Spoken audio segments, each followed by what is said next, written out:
কত ধরনের বিপদ, যে কোনো সময় দুর্ঘটনা হতে পারে, রোড অ্যাক্সিডেন্ট আছে না নাই? যে কোনো সময় গুম হয়ে যেতে পারেন, আপনারা খুঁজে পাবেন আপনার স্বজনরা। যে কোনো সময় ক্রস ফায়ারের মধ্যে পড়তে পারেন, ঠিক কি না? যে কোনো সময় বজ্রপাতে আপনি নিহত হতে পারেন, ভূমিকম্পের মাঝখানে পড়তে পারেন, দুজন কোবাকবি লাগছে, আপনি মাঝখানে হইতে পারে না? জাআলাল্লাহু লাহু মিন কুল্লি দীকিন মাখরাজা, এরকম সব ধরনের বিপদ থেকে তারে রক্ষা করবে কে? যদি ইস্তেগফারের সাথে আঠার মতো লেগে থাকা যায়।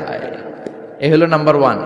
নাম্বার 2, ওমিন কুল্লি হাম্মিন ফারাজা, যে সব সময় আঠার মতো ইস্তেগফারের সাথে লেগে থাকবে, আল্লাহ তাকে দুশ্চিন্তা থেকে মুক্তি দিবেন, তার কোনো টেনশন থাকবে না। সুবহানাল্লাহ পড়েন। আমাদের জীবনে টেনশন আছে না নাই? জীবন নিয়ে টেনশন, মরণ নিয়ে টেনশন, ক্যারিয়ার নিয়ে টেনশন, বাড়ি ভাড়ার টেনশন, বিদ্যুৎ